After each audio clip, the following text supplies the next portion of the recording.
Ngày mai sẽ là lúc em ra đi, con tim anh mang bao nỗi buồn. Lệ rơi trên mi vì anh đã khóc, vì anh không muốn xa em.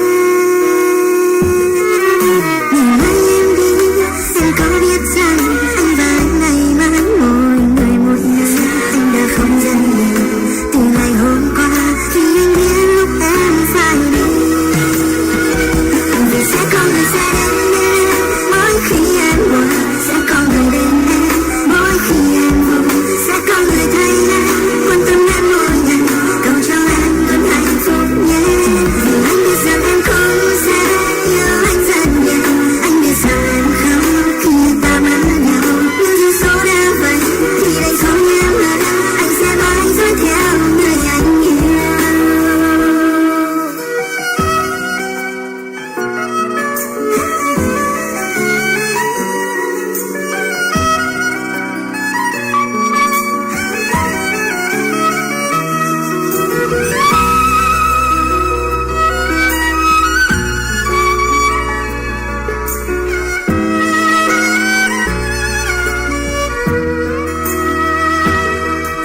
Ngày mai em đi, em có biết rằng anh và anh ngày mai mỗi người một nơi. Anh đã không dần nhiều từ ngày hôm qua, vì anh biết lúc em phải đi. Vì sẽ có người sẽ đến bên em mỗi khi em buồn, sẽ có người bên em mỗi khi em vui, sẽ có người thấy em quan tâm em mỗi ngày, cầu cho em luôn hạnh phúc nhé. Vì anh biết rằng em cũng sẽ yêu anh rất nhiều, anh biết rằng em không khi anh ta mất nhau. Nhưng dù số đã vậy thì đành sống em ở đây, anh sẽ mãi dõi theo người anh yêu. Vì sẽ có người sẽ đến bên em mỗi khi em buồn, sẽ có người bên em mỗi khi em vui, sẽ có người thấy em quan tâm em mỗi ngày, cầu cho em luôn hạnh phúc nhé. Anh sẽ không sẽ yêu anh rất nhiều, anh biết rằng khi anh ta mất nhau. Nhưng dù số đã vậy mà mất nhau từ đây, anh sẽ mãi dõi theo người yêu. Nhưng dù số đã vậy thì đành thôi em ơi, anh sẽ mãi dõi theo người anh yêu.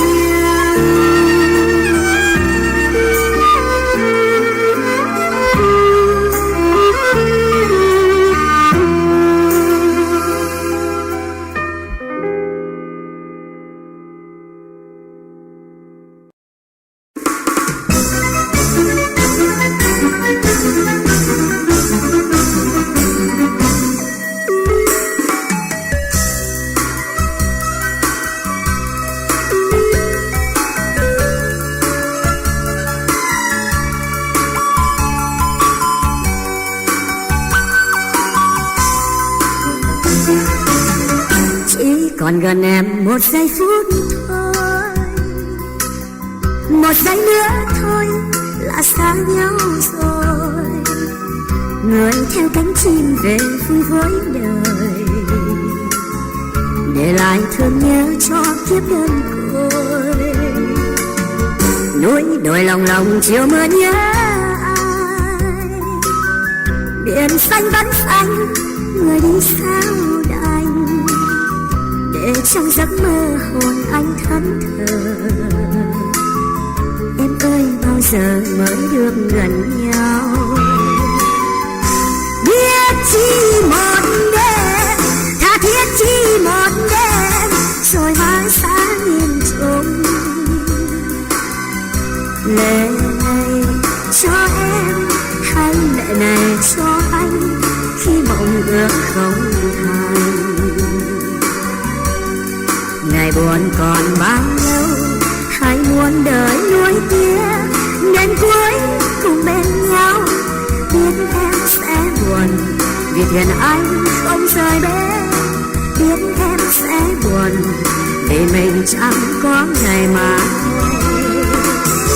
Nếu ngày nào tình ta đã phai, ngày vui của em cùng ai trên đời, là hôm tiến anh về nơi cuối trời. Em ơi bao giờ nhớ thương này nguôi.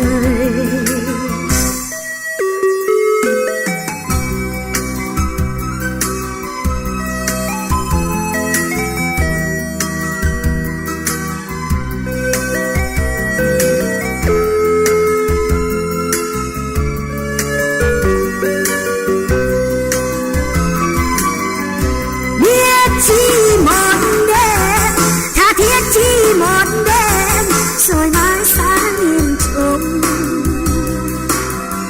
lệ này cho anh hay lệ này cho em khi mộng ước không thành.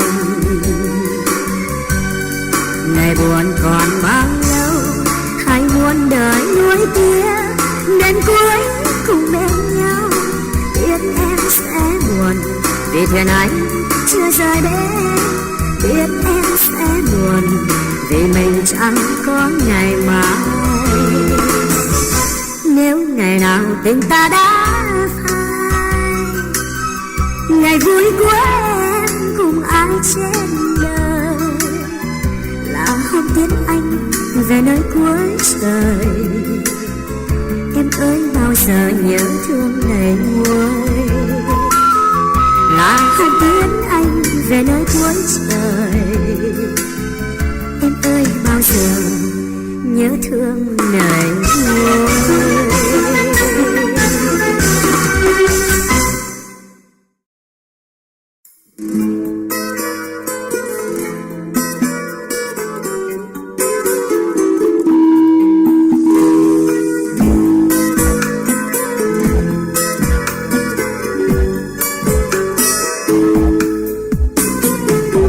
Một mai qua cơn mê xa cuộc đời bềnh bông, tôi lại về bên em. Ngày gió mưa không còn đến đường dài thật dài, ta mặc tình dòng chơi. Cùng nhau ta sẽ đi, sẽ thăm bao nơi xưa, vui một thuở lênh đênh. Ta sẽ thăm từng đường, sẽ đi thăm từng người, sẽ vô thăm từng nhà. Tình người sau cơn mê vẫn xanh, dù bao tháng năm đau thương dập vùi. Trường quen vắng ta nay ta lại về, cùng theo lũ em học hành như xưa. Rồi đây qua cơn mê, sông cạn lại thành dòng, xuôi về ngọt quê hương. Ngày đó tay em dài vun cuộc tình gần đây, mơ toàn chuyện trên mây.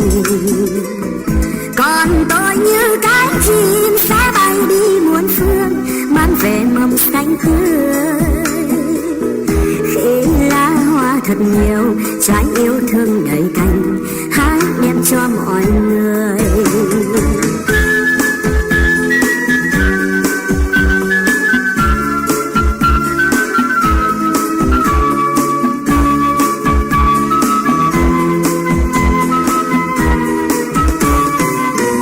Một mai qua cơn mê xa cuộc đời bềnh bông, tôi lại về bên em.